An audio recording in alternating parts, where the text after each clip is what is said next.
夜幕将至讲一个北漂的青年，他30岁了，在快要过年的时候，回家的途中，一路上遇到了形形色色的人。今年这个与这个家人里头的长辈有这个离别之痛之事，曾经的发小，包括亲人，还有曾经的初恋。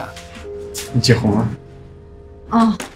他遇到很多困境，包括30岁婚姻的困境，现实事业上的一个困境。这是没有啊。队长，哎，我过完年可能不走了。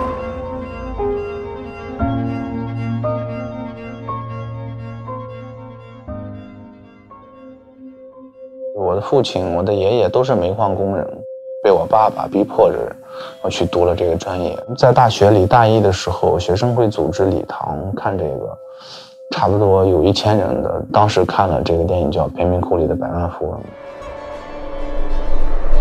感受到了电影的那种震撼，所以我就想着先去煤矿工作1年，攒点钱拍一个片子，我带着作品这样是比较有说服力的。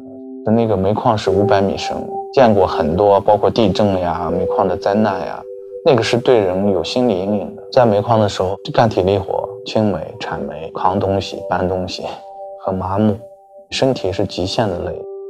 上来之后洗完澡回到宿舍写剧本，我感觉可以去尝试，不管能不能成。这个故事发生在我的老家山西省忻州市河曲县。冬天的时候呢，这条黄河就整个河面是结了冰的。我每次回家的时候都会沿着这条黄河的公路从县城回到村子里。这个电影大概是讲了4个交通工具的，其实每一个交通工具是一个小的故事。大概有1半多一点是来自于我真实的回家的经历吧。当时我爷爷去世了，刚从北京住的房子搬到了燕郊，我回家的这个途中就接到了一个我朋友的电话，那个楼里边住的所有人的行李都被扔出来了。我在北京这些年拍的有2块硬盘吧，所有的素材就都丢了。我想把这个拍到电影里。他在北京是一种无家可归的状态，回到家乡的时候，他想找到家的这种感觉，但似乎也有点格格不入。哎呀，您说嘛？哦，我也没认出来。我条件在北京嘛。吓跑了，这2年在北京了。哦。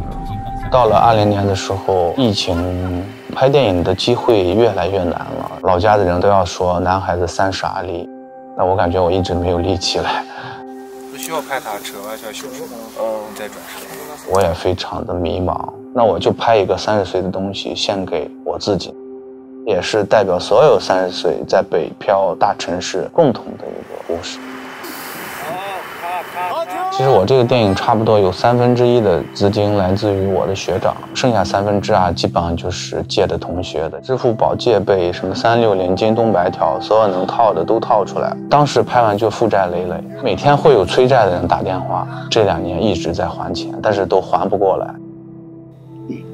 第6届平遥国际电影展同业荣誉夜幕将至导演兼浩栋。这个有5万块钱奖金，我后期现在尾款还没有结，这个奖金可以回去把我后期的尾款结了。谢谢大家能够喜欢这个电影。我现在来了北京之后，偶尔会很怀念煤矿的生活。其实那个地方相对来说是没有那么浮躁，很单纯，很安逸，很2点一线。正因为是那一段苦涩的经历，我觉得它让我更坚强。